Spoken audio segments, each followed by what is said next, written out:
अस्सलाम वालेकुम प्यारे बच्चों, हम लोग सेलुलर ऑर्गेनाइजेशन के बारे में पढ़ रहे थे। तो हम लोगों ने लास्ट टाइम हमने देखा कि कैसे जो है ऑर्गेनिज़म के 5 ग्रुप्स हैं और उन 5 ग्रुप्स में किस तरह के टाइप्स के जानदार पाए जाते हैं। तो हमने पढ़ा था यूनिसेलुलर और मल्टी सेलुलर, और उसमें एक और जो ऑर्गेनाइजेशन के हवाले से पढ़ा वो कॉलोनियल ऑर्गेनाइजेशन था। तो इन चीज़ों को हमने पढ़ा था प्रीवियस लेक्चर में। तो आज हम जो मल्टी सेलुलर ऑर्गेनाइजेशन है,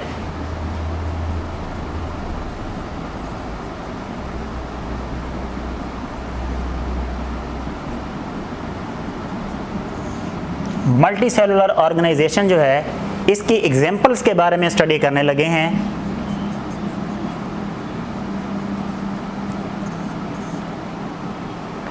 तो हमने लास्ट टाइम पढ़ा था कि जो एग्जांपल है इसकी वो मस्टर्ड प्लांट है। इसको सरसों का पौधा कहते हैं, जिसको हम लोकल लैंग्वेज में साग कहते हैं। तो ये मस्टर्ड प्लांट कहलाता है। इसका अगर साइंटिफिक नेम देखें तो इसका साइंटिफिक नेम जो है वो है ब्रासिका कैम्पेस्ट्रिस।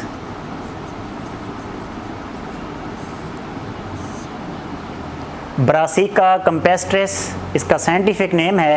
ये बाइनोमियल नोमेनक्लेचर आप लोगों ने 8th ग्रेड में पढ़ा। तो जानदारों के साइंसी नाम रखे हुए हैं तमाम लिविंग ऑर्गेनिज़म्स के, ताकि इंटरनेशनली इनको पहचाना जा सके, इनको एक्सेप्ट किया जा सके, इनकी स्टडी करने में आसानी हो।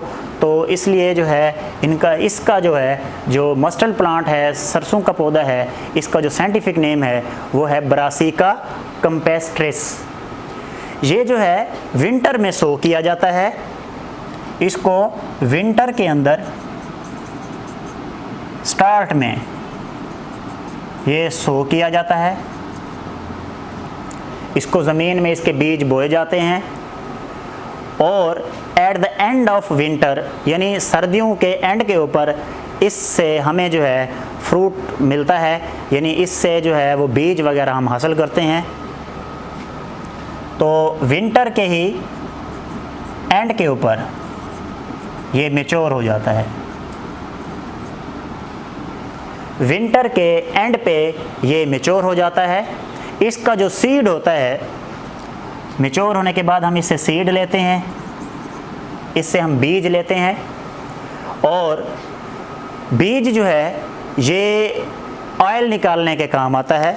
यानी अगर हम इस मस्टर्ड प्लांट को देखें तो इसके जो पौधे हैं इनको हम वेजिटेबल के तौर पे खाते हैं, सब्ज़ी के तौर पे खाते हैं।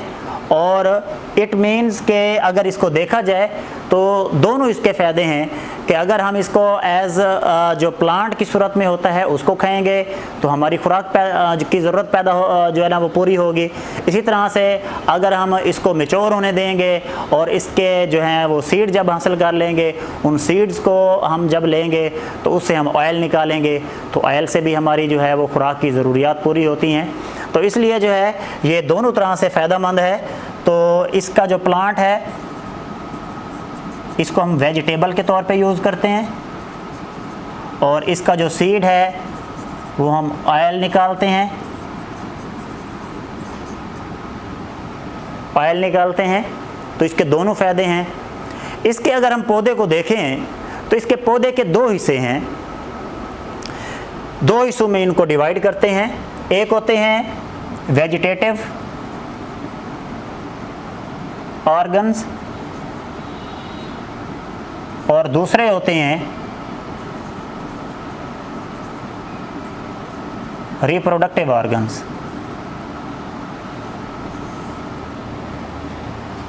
Vegetative organs and reproductive organs, तो ये 2 तरह के इसके ऑर्गन होते हैं, इसके पौधे के हिस्से होते हैं।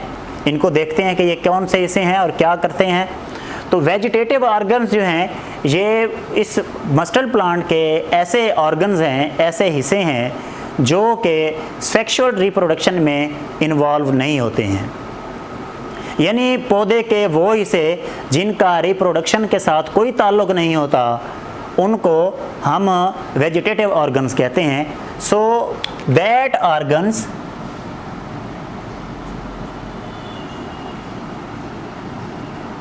which do not take part in sexual reproduction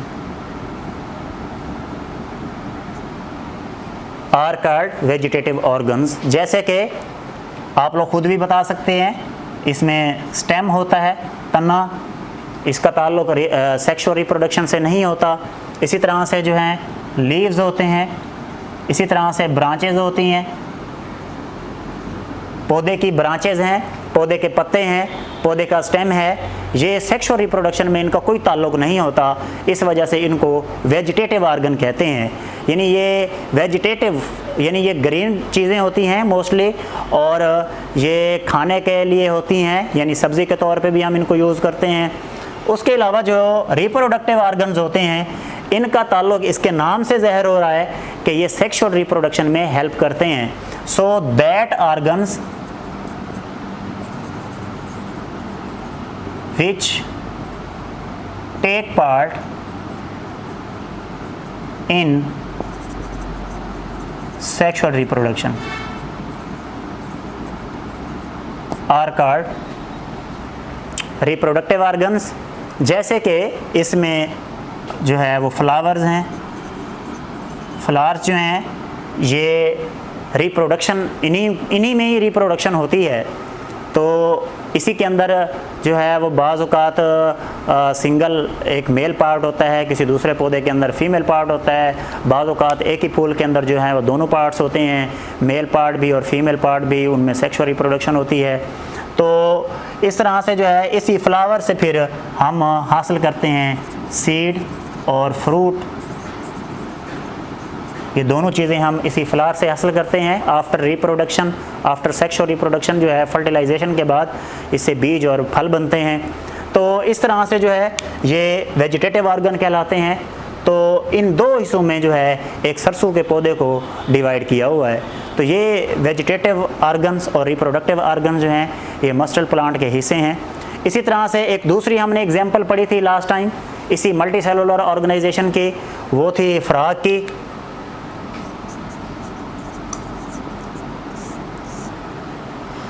इसको मेंढक साइंटिफिक नेम जो है वो इसका है राना टिग्रीना।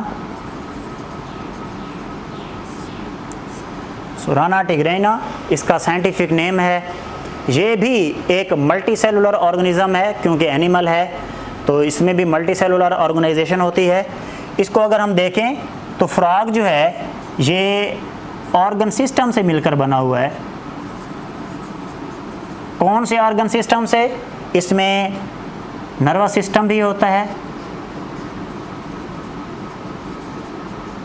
इसमें डाइजेस्टिव सिस्टम भी होता है, इसमें रेस्पिरेटरी सिस्टम भी होता है, इसमें सर्कुलेटरी सिस्टम भी होता है। तो मुख्तलिफ सिस्टम जो हैं ये फ्रॉग के अंदर मौजूद होते हैं। तो इसके अलावा जो है इसमें अगर हम देखें तो यही जो सिस्टम्स हैं, यही जो ऑर्गन सिस्टम्स हैं, ये ऑर्गन से मिलकर बनते हैं। चूँकि हमने जो है वो लेवल्स ऑफ ऑर्गेनाइजेशन में पढ़ा था कि नीचे से ऊपर के लेवल की तरफ जो जाते हैं, तो ये हमने एक्सट्रीम लेवल देखा है। तो इसी ऑर्गन सिस्टम जो है ये ऑर्गन से मिलकर बनते हैं। अब जब इसमें नर्वस सिस्टम है तो ऑब्वियसली इसके अंदर जो है वो ब्रेन, स्पाइनल कार्ड वगैरह की बात हो रही है, वो ऑर्गन्स हैं। डाइजेस्टिव सिस्टम है, इसमें स्टमक वगैरह की बात हो रही है, वो ऑर्गन्स हैं।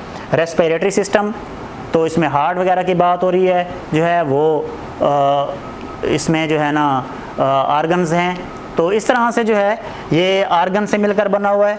और ऑर्गन्स जो हैं ये टिश्यू से मिलकर बनते हैं, टिश्यू से मिलकर बनते हैं। अब इसमें टिश्यूज़ भी मौजूद हैं। कौन से टिश्यूज़ हैं? अब जो इसी को बना रहे हैं, इन्हीं ऑर्गन सिस्टम्स को बना रहे हैं, ऑर्गन्स को बना रहे हैं, एपिथेलियल टिश्यूज़ हैं।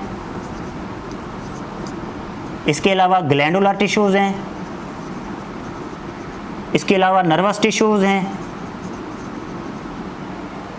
इसी तरह से और भी बहुत सारे टिश्यूज़ जो हैं वो इसके अंदर, मेंढक के अंदर मौजूद होते हैं। अब यही टिश्यूज़ जो हैं ये सेल से मिलकर बनते हैं, और cell is the basic unit of life, कि वो तमाम जानदारों का एक बेसिक यूनिट है, तो ये सेल से मिलकर बनते हैं।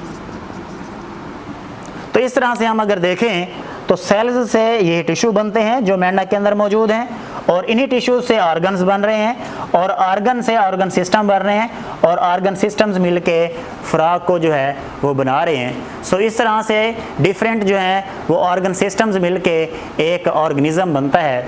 तो these are the examples of multi cellular organisation, जो हमने जो है वो मस्टल प्लांट की और फ्रॉग की एग्जांपल पढ़ी है। तो यहाँ तक आप लोगों को इंशाअल्लाह उम्मीद है कि आप लोगों को तमाम लेक्चर्स की समझ आ चुकी होगी। इंशाअल्लाह जो है ये फर्स्ट चैप्टर कंप्लीट हो गया है।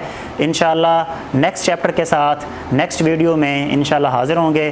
तब तक के लिए अल्लाह हाफ़िज़।